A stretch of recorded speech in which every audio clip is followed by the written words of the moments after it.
Oppenheimer presenta. Llega a usted por cortesía de...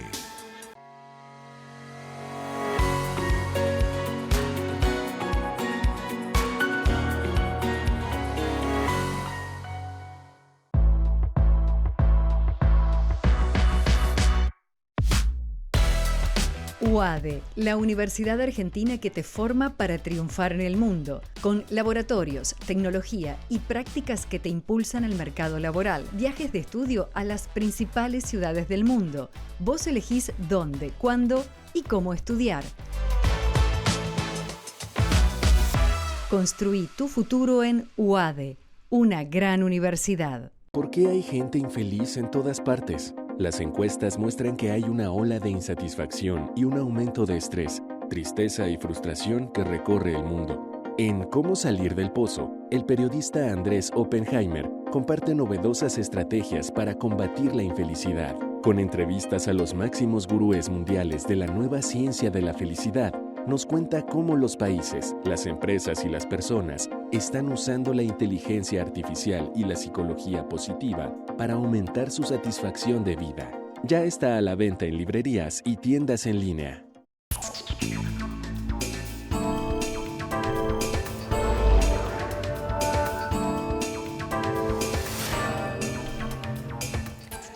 Hola, ¿qué tal? ¿Cómo les va? Soy Andrés Oppenheimer. Gracias por estar con nosotros.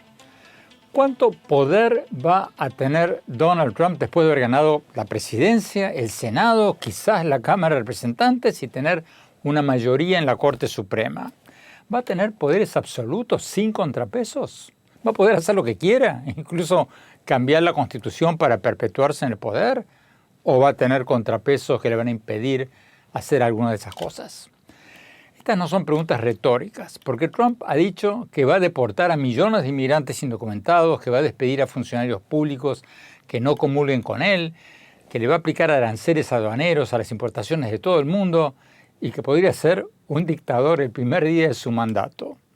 Y en la noche de su victoria electoral, Trump dijo que el pueblo le ha dado, abro comillas, un mandato sin precedentes, cierro comillas, para cumplir con sus promesas electorales. Va a poder hacer todas estas cosas y otras, como anular de un plumazo todos los juicios penales que tiene y echar a los fiscales federales que lo han acusado. Hoy vamos a analizar con un abogado constitucionalista si Trump va a poder ser el primer presidente autoritario de Estados Unidos si es que decide irse por ese camino. Y después vamos a tener a un expresidente de México. Vamos a preguntarle cuál va a ser el posible impacto de la presidencia de Trump sobre México, sobre América Latina, sobre el mundo. Bueno, empecemos con el primer tema. Si Trump va a tener poderes absolutos, si va a poder convertirse en algo así como un dictador electo. Tenemos con nosotros al abogado constitucionalista Rafael Peñalver. Vamos a la entrevista. Abogado, muchas gracias por estar con nosotros. Bueno, como decíamos recién, Trump ganó la presidencia, el Senado, es probable que gane la Cámara de Representantes o la Cámara de Diputados cuando se terminen de contar los votos y tiene una mayoría conservadora en la Corte Suprema. Entonces, ¿va a tener poderes absolutos o van a existir todavía algunos contrapesos? Mira, la victoria de Trump ha sido tan grande, el control que va a tener más control, más poder que ningún presidente desde Ronald Reagan. La forma en que él ha ganado ha sido algo espectacular. Eh, en la historia norteamericana, quizás solamente viendo hacia la presidencia de Andrew Jackson, quizás un cambio tan dramático en la presidencia. El poder que va a tener va a ser casi absoluto, solamente quizás la prensa lo contenga. Tiene el Senado, tiene posiblemente la Cámara de Representantes, tiene la Corte Suprema, pero la Corte Suprema con una cosa que no ha tenido ningún presidente anteriormente, una decisión de la Corte Suprema de que el presidente tiene inmunidad para todo lo que sea un acto presidencial. Y además de eso tiene el voto popular, donde tiene una mayoría de más de 5 millones de personas. Bueno, vamos caso por caso. ¿Va a poder, por ejemplo, cambiar la Constitución o hacer algo para perpetuarse en el poder más allá de estos 4 años? ¿Qué dice la Constitución de Estados Unidos sobre eso? ¿Cuántos mandatos puede tener un presidente? Porque Trump dijo, si mal no recuerdo, en agosto del 2020, que quería gobernar 4 años y después tener un tercer mandato consecutivo después de los 4 años, de otros 4 años.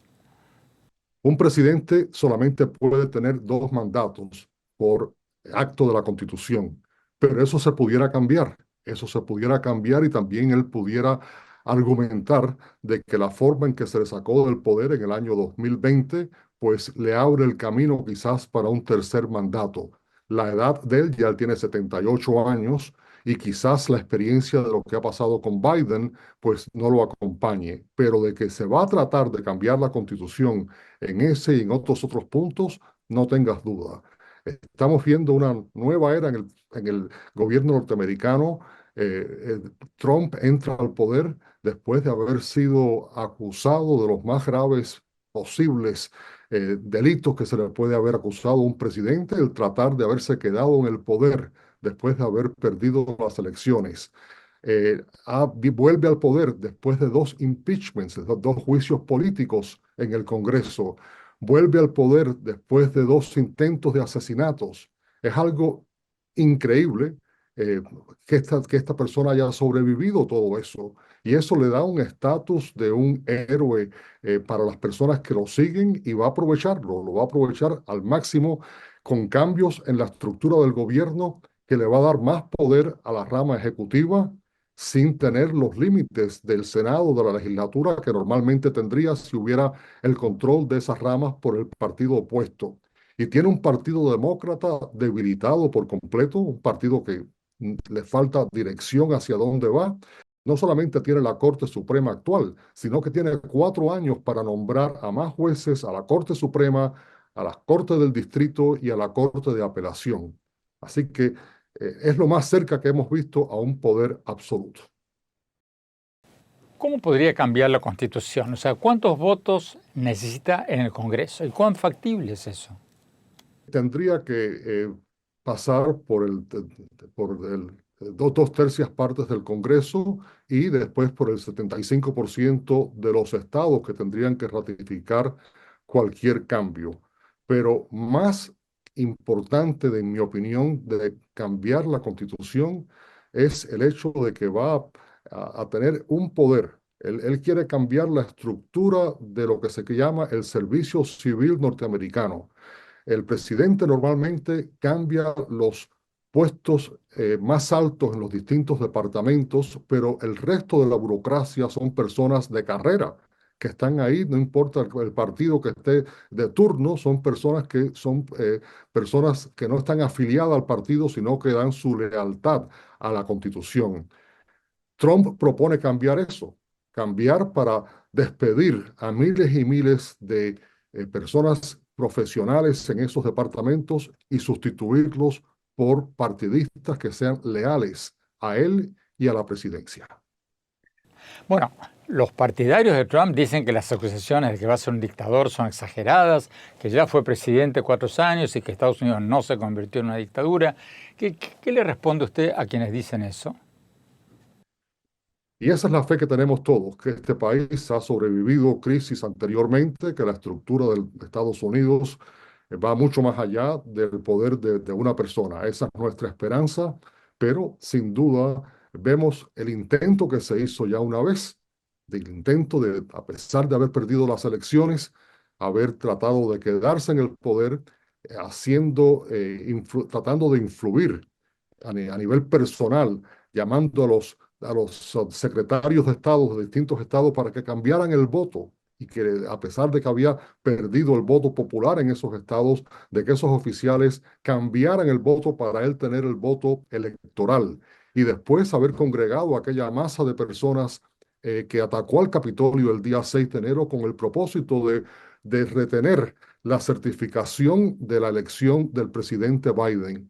Cualquier persona que haya sido capaz de hacer eso y haber salido ileso, porque ya los casos que están en contra de él van a desaparecer, esa persona nos ha dado un índice de por dónde puede ir la cosa en los próximos 4 años. Bueno, aclaremos que la Corte Suprema dijo que el presidente tiene inmunidad para todo lo que sean actos oficiales.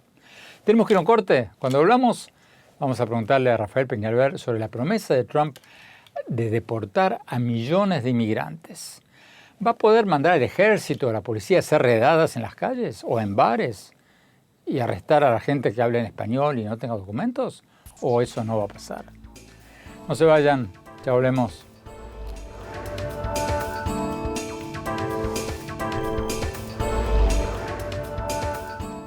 Gracias por seguir con nosotros. Estamos analizando la abrumadora victoria electoral de Donald Trump y si le va a dar poderes absolutos o casi absolutos, porque Trump, como decíamos en el bloque anterior, ganó el Senado, puede que gane la Cámara de Representantes, la Cámara de Diputados cuando se terminen de contar los votos, y tiene una mayoría conservadora en la Corte Suprema, o sea, todos los poderes. Estamos hablando con el abogado constitucionalista Rafael Peñalver. Sigamos con la entrevista. Abogado Peñalver, la Corte Suprema, usted lo mencionó en el bloque anterior, dictaminó recientemente que el presidente tiene inmunidad presidencial para sus acciones mientras ejerce su cargo. ¿Qué significa esa inmunidad? ¿Qué puede significar en un segundo mandato de Trump? ¿Va a poder hacer absolutamente todo lo que quiera? Bueno, la Corte Suprema le ha dado una carta blanca en todo lo que sean acciones presidenciales que no la definió. No definió qué cosa era una acción presidencial, pero sin embargo sí definió que las conversaciones entre un presidente y su secretario de Justicia son privadas y no se pueden utilizar para encauzarlo. Todo eso queda dentro de la Casa Blanca. Y el peligro más grande, que este es un país donde la ley es suprema, siempre ha existido una separación entre la rama ejecutiva, entre la Casa Blanca y el Departamento de Justicia. Aunque el Departamento de Justicia cae dentro de la rama ejecutiva, siempre se ha mantenido una separación entre el presidente y el secretario de Justicia para que no se le pueda acusar que se está utilizando la justicia para penalizar a los oponentes de un presidente. Eh, Trump ha dicho abiertamente que él va a encauzar, que va a ir atrás de sus enemigos políticos y que el Departamento de Justicia lo quiere traer dentro de las salas de la Casa Blanca. Eso cambiaría por completo lo que es la estructura de la ley, el respeto a la ley. Eso, en mi opinión, pondría a Estados Unidos en camino a la politización de la justicia, encauzar a los enemigos y callar a la prensa eventualmente, tratar, porque si tú consideras, como él ha dicho, que la prensa es el enemigo, que la prensa desinforma, que la prensa es responsable por gran parte de los problemas del país, ese sería el próximo paso. Pero ¿no hay un procedimiento llamado filibuster o obstruccionismo mediante el cual los republicanos, o sea, el partido de Trump, necesitaría una supermayoría de 60 votos en el Senado para aprobar algunas medidas? ¿Cómo funciona ese proceso en el Congreso? Esta medida que él propone de traer al Departamento de Justicia dentro de las salas de la Casa Blanca no requeriría acción del Congreso. Eso está dentro de la estructura del Ejecutivo. El Ejecutivo tiene potestad absoluta para hacer lo que quiera dentro de la rama ejecutiva. Se ha mantenido esta separación de poderes, sí, después de Nixon, después de que Nixon trató de utilizar el Departamento de Justicia, se pusieron ciertos obstáculos, pero para remover esos obstáculos no haría falta el 60 votos en el Congreso. Siempre por mayoría lo podrías hacer. Y ni siquiera eso. Yo creo que él intentaría reestructurar el Departamento de Justicia sin siquiera tener aprobación congresional. Pero, por ejemplo, Trump ha prometido deportar millones de migrantes, quizás hasta sacar el ejército y la policía para detener indocumentados. ¿Va a poder hacer redadas en lugares donde se reúnen los latinos y arrestar indocumentados? ¿Va a poder hacer eso? Eso está dentro del Poder Ejecutivo. Eso lo puede hacer él. Desde luego, las personas arrestadas tienen todo el derecho a acudir a las cortes, a los tribunales, para pedir que la corte intervenga en ayudarlos. Pero lo que es la administración del Departamento de Inmigración, de cómo se administra, el hacer una redada, cae dentro del Departamento de la rama ejecutiva.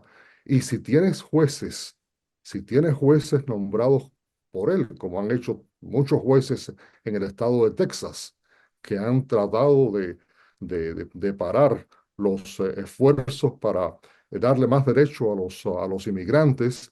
Y recordemos que los inmigrantes tienen ya los llamados ilegales, no son tan ilegales. Hay una ley, un tratado internacional de los cuales Estados Unidos es uno de los que suscribe, que cualquier persona que llegue a la frontera y pida por asilo político tiene el derecho a que se le dé una audiencia ante un magistrado y que se determine si su petición de asilo político tiene mérito o no.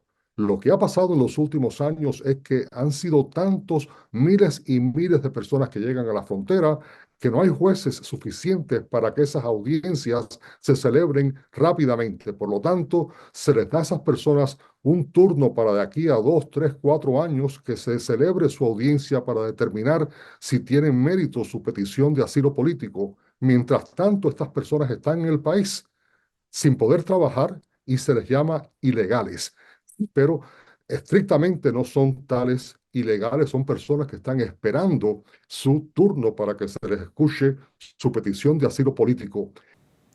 Volviendo al tema de la posibilidad del filibuster, o sea, del obstruccionismo en el Congreso. Usted mencionaba recién algunas cosas que Trump puede hacer sin necesidad de pasar por el Congreso. Pero ¿qué porcentaje de votos en el Congreso necesitarían los demócratas, o sea, la oposición, para frenar, detener otras medidas de Trump? ¿Qué puede hacer la oposición en el Congreso? Todo depende en el resultado final de quién tiene control de la Cámara de Representantes.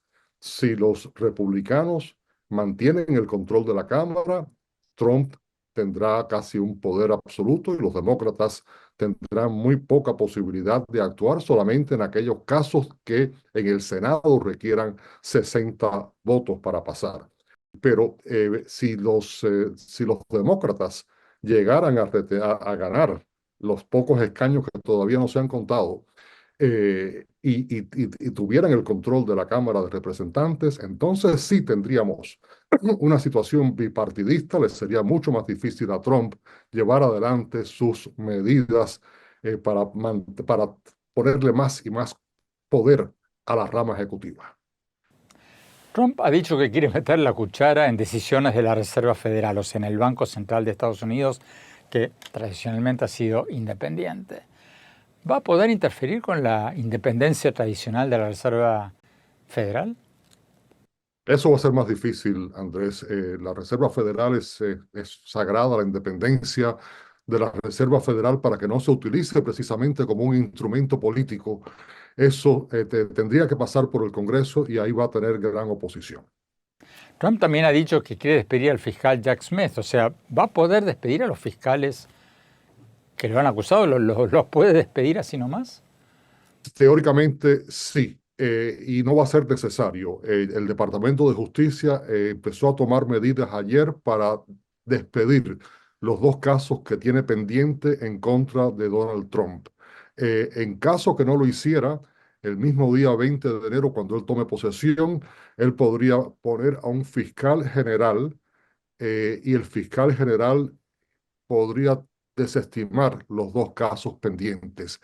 Es tradición en este país que cuando entra un nuevo presidente, todos los fiscales federales en todo el país presentan su renuncia y en este caso así lo harían.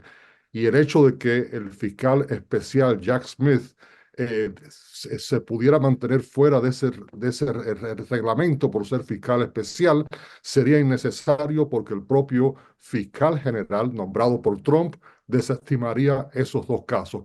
Quedarían pendientes los casos estatales sobre los cuales ni Trump ni el Departamento de Justicia tiene jurisdicción. El caso de Nueva York, donde él fue ya encontrado culpable, está esperando que le impongan sentencia la semana entrante. Es muy posible que ese caso el juez Merchan lo desestime también, o sino que posponga la sentencia hasta después de que termine Trump su presidencia dentro de 4 años. Lo mismo con el caso pendiente en Georgia. Finalmente, Trump ha dicho que la prensa es la enemiga del pueblo. ¿Puede cerrar medios como se hizo en Venezuela o en otros países? ¿Lo puede hacer? Bueno, le puede poner presión a las agencias del gobierno que otorgan las licencias para que pongan ciertas restricciones y eso sería ya el colmo de todos los colmos. Él ha amenazado con hacer eso. Algunos de sus más importantes simpatizantes y asesores han dicho que ese es el veneno del país, el tóxico del país, la prensa.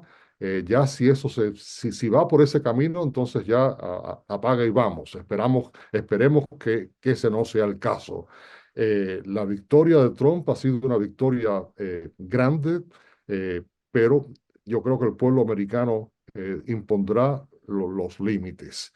Estamos entrando en una nueva era que afecta a la política doméstica, la política internacional y los más básicos derechos del pueblo norteamericano. Esto es no solamente una elección, esto es un movimiento. El MEGA es un movimiento. Aquí no hay partidos ya. El Partido Republicano tradicional ya no existe. El Partido Republicano, que era el partido fuerte de las libertades, del anticomunismo, de los derechos individuales, eso ha desaparecido. El Partido Republicano hoy es el partido MEGA, el partido de Trump. Y no sabemos hacia dónde entra Estados Unidos, pero sí estamos entrando en una nueva etapa y ojalá que esto se mantenga como el país de las libertades, el país de la democracia. Rafael Peñalver, muchísimas gracias. Tenemos que ir a un corte. Cuando volvamos, vamos a hablar con el expresidente de México, Vicente Fox, sobre cómo va a afectar la victoria de Trump a México y a América Latina. No se vayan, ya volvemos.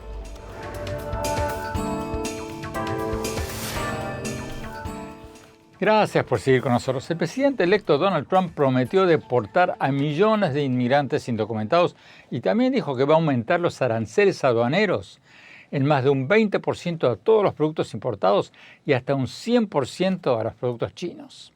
Y en su discurso de victoria dijo que tiene un mandato del pueblo para hacer cumplir sus promesas de campaña. Entonces la gran pregunta, ¿cómo va a afectar todo esto a México y al resto de América Latina? Tenemos con nosotros al expresidente de México, Vicente Fox. Vamos a la entrevista. Expresidente, muchísimas gracias por estar con nosotros. Presidente, ¿cómo se está viviendo esta victoria electoral de Trump en México? ¿Con esperanza o con temor?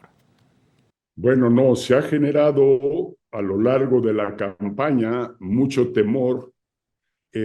México, en buena medida, mucho más intenso con toda la gente migrante que viene de otros países. Como ya sabemos, hoy la migración ya no es mexicana en gran medida. Todavía pasan algunos, pero ellos se las arreglan de otra manera. Estos migrantes que vienen en caravana están venezolanos, colombianos, nicaragüenses, inclusive más allá de nuestro continente. Llegan por ahí hasta rusos, se vienen y se cuelan. Entonces sí es muy delicado ese tema, ha llegado a un nivel que genera preocupación y que requiere acción.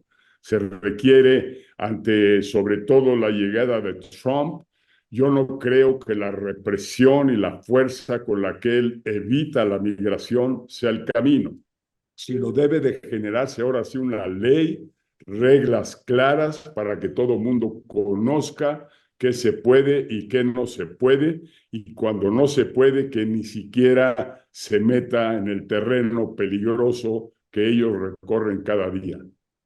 Bueno, pero Trump ha prometido deportar a millones de indocumentados a México. ¿Qué pasa si lo hace? Porque él dijo en su discurso de victoria que va a cumplir con sus promesas electorales, que tiene un mandato del pueblo para hacerlo. ¿Qué pasa entonces si envía millones de personas de regreso a México? Sí, en la otra ocasión que fue presidente, no llevó a cabo todas las promesas que hizo, sí algunas delicadas como el muro fronterizo que recordamos todos. ¿Y qué se va a hacer? Pues no podemos más que buscar cómo administrar ese flujo que entra a México, porque México no tiene un muro, es una frontera porosa, es la selva. Ahí en Chiapas y en los estados del sur de México es selva pura, igual que del lado guatemalteco. Entonces es muy complicado cerrar esa entrada. Yo creo que en estos últimos años, la mitad de los migrantes se han quedado en México. Y tu pregunta viene muy a propósito. ¿Qué ha hecho México con eso?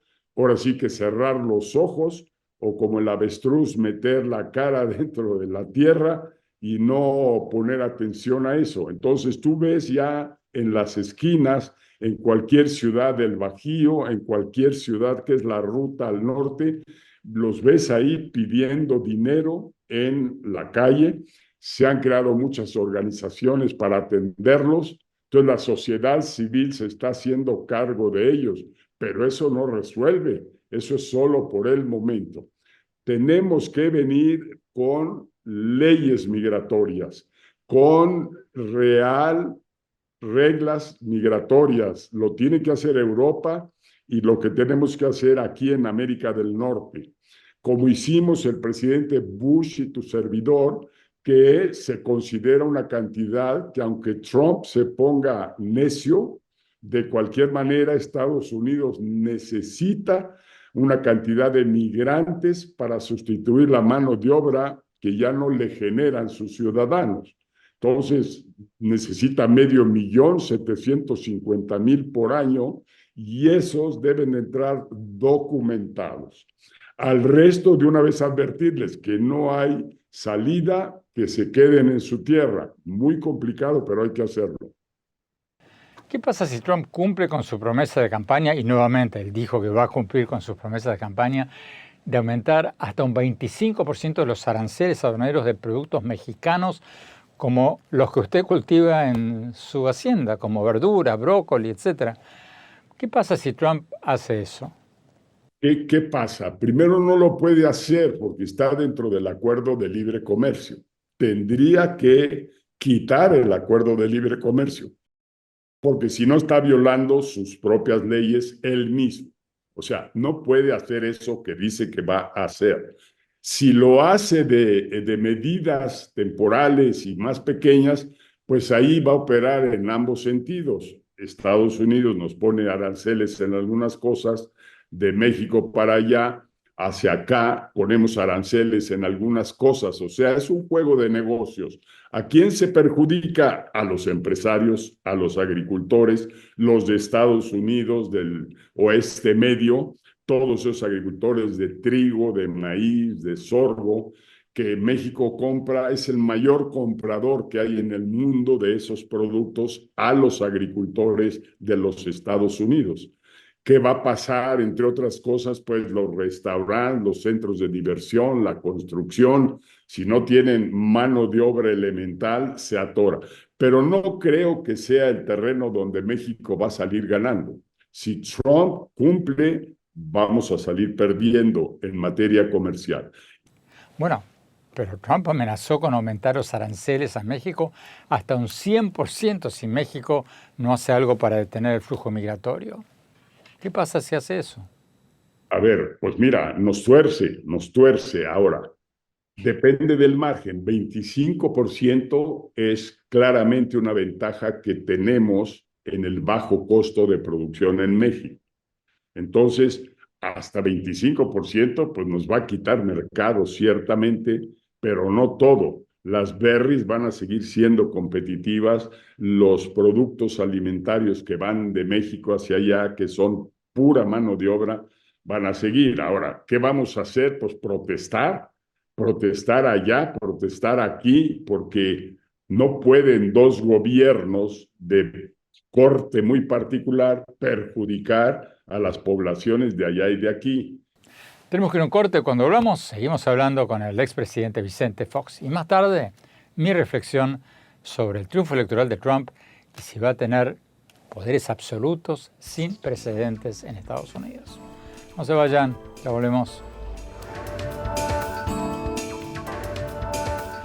Gracias por seguir con nosotros. Estamos hablando con el expresidente de México, Vicente Fox, sobre la victoria electoral de Donald Trump y cómo va a afectar a México y América Latina. Sigamos con la entrevista. Expresidente, Trump amenazó en varias oportunidades con mandar drones o atacar de alguna manera a los cárteles de la droga mexicanos dentro del territorio mexicano. ¿Usted cree que lo va a hacer? En suma, violaría la soberanía del país. ¿A qué llevaría eso? No sé. Últimamente se provocan muchas guerras pequeñas, pero México no tiene alternativa en provocar una guerra con Estados Unidos.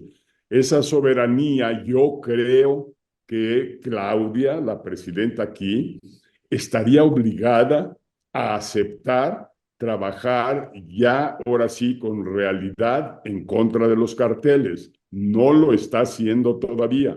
Está siguiendo la política de López Obrador, de no hacer nada. Abrazos.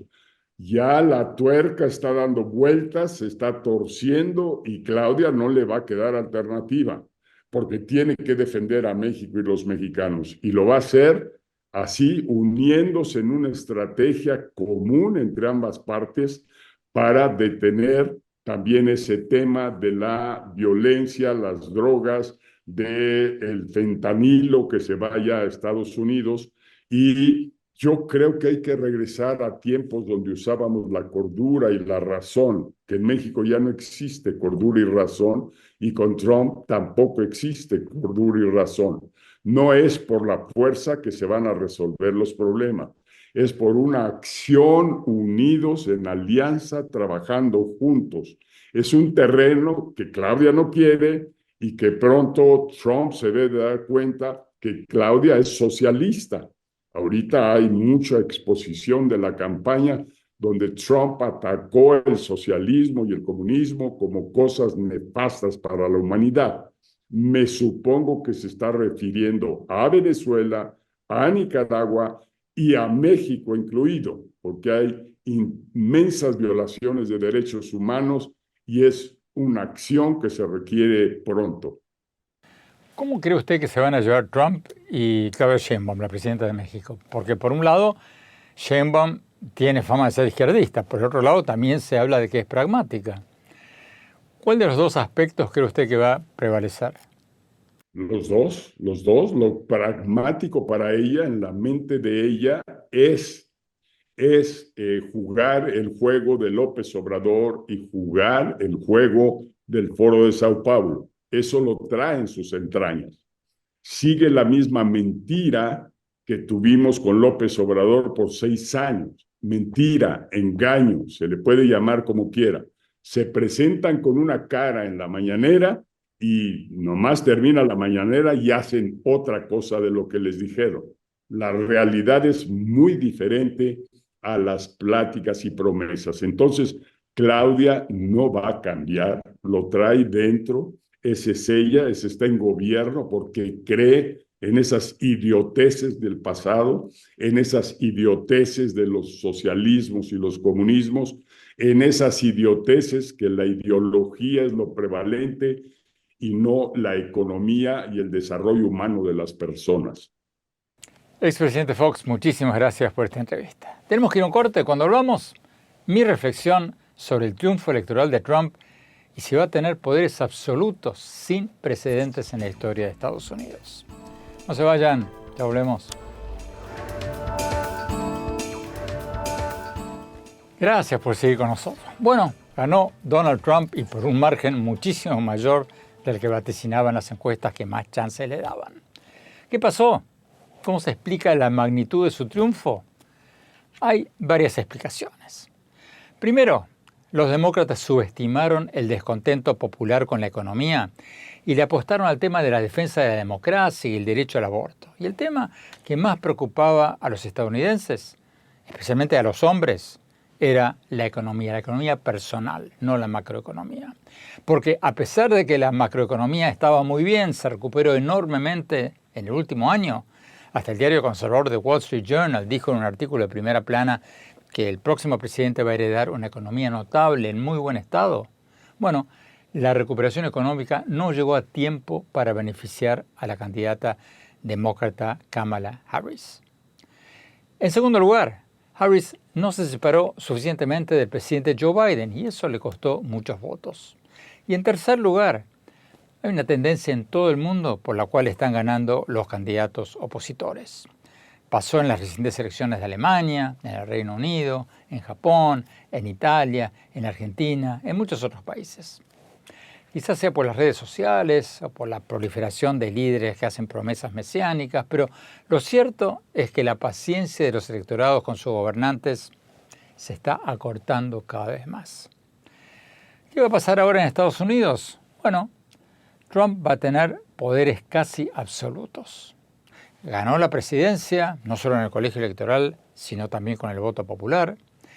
Ganó una mayoría en el Senado. Puede que gane la Cámara de Representantes, la Cámara de Diputados, cuando se terminen de contabilizar los votos. Y tiene una mayoría de jueces afines en la Corte Suprema. Y además de todo eso, la Corte Suprema recientemente dictaminó que el presidente tiene inmunidad presidencial para sus acciones en el ejercicio de su cargo. O sea, Trump va a tener poderes sin precedentes en la historia reciente de Estados Unidos, poderes casi absolutos. ¿Va a tener algún contrapeso? El único que me viene a la mente es la prensa independiente, los mal llamados medios tradicionales que chequean lo que publican porque se juegan su credibilidad en cada noticia. Trump y su principal aliado, el magnate Elon Musk, el dueño de lo que en su buena época se llamaba Twitter, se han empeñado en decir una y otra vez que los medios independientes, que ellos llaman tradicionales, están muertos. Lo mismo que decía Hugo Chávez en Venezuela, que la prensa independiente es la enemiga del pueblo. El problema es que cuando los presidentes tratan de desacreditar a los medios independientes, lo hacen para no tener a nadie que los pueda contradecir, ni nadie que verifique si lo que dicen es cierto o si están mintiendo. Sin los medios independientes, mucha más gente hubiera muerto en la pandemia por seguir en las redes esas farsantes que decían que las vacunas no servían para nada, y muchos hubieran empezado a inyectarse con desinfectante para combatir el COVID, como lo sugirió el propio Trump, o nadie hubiera sabido el intento de golpe de Estado del 6 de enero del 2021, cuando los partidarios de Trump atacaron el Congreso en un intento por invalidar la derrota de su candidato. Allí hirieron a unos 140 policías y mataron a varias personas en un intento por invalidar la derrota de Trump. Ahora Trump dice que ese fue un día de amor y que los atacantes del Congreso deben ser perdonados porque fueron patriotas, sus palabras. ¿Queremos realmente un país, un mundo, sin medios independientes que vigilen, verifiquen lo que dicen y hacen los presidentes? Yo no. La prensa independiente va a ser quizás el único contrapeso a los poderes casi absolutos que va a tener Trump. Yo creo que los medios independientes se van a fortalecer ahora, como pasó en la primera presidencia de Trump, precisamente por eso. Porque mucha gente sabe que si desaparecen o se debilitan, no va a haber ningún contrapeso a la versión oficial. Y eso sería muy peligroso, porque el poder corrompe y el poder absoluto corrompe absolutamente. Bueno, se nos acabó el tiempo por hoy. Los invito, como siempre, a visitar mi blog en el sitio de internet andresopenheimer.com. Visítenme en mis redes sociales, en mi página de Facebook, en mi cuenta de X, Twitter, en mi cuenta de Instagram. Y no se pierdan mi nuevo libro, Cómo salir del pozo. Ya está en todas las librerías físicas y virtuales. Gracias. Hasta la semana próxima.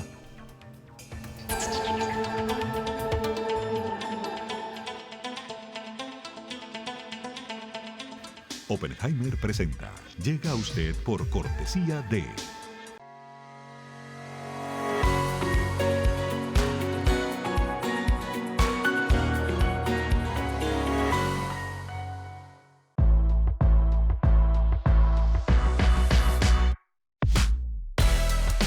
UADE, la universidad argentina que te forma para triunfar en el mundo, con laboratorios, tecnología y prácticas que te impulsan al mercado laboral, viajes de estudio a las principales ciudades del mundo. Vos elegís dónde, cuándo y cómo estudiar. Construí tu futuro en UADE, una gran universidad. ¿Por qué hay gente infeliz en todas partes? Las encuestas muestran que hay una ola de insatisfacción y un aumento de estrés, tristeza y frustración que recorre el mundo. En Cómo salir del pozo, el periodista Andrés Oppenheimer comparte novedosas estrategias para combatir la infelicidad. Con entrevistas a los máximos gurúes mundiales de la nueva ciencia de la felicidad, nos cuenta cómo los países, las empresas y las personas están usando la inteligencia artificial y la psicología positiva para aumentar su satisfacción de vida. Ya está a la venta en librerías y tiendas en línea.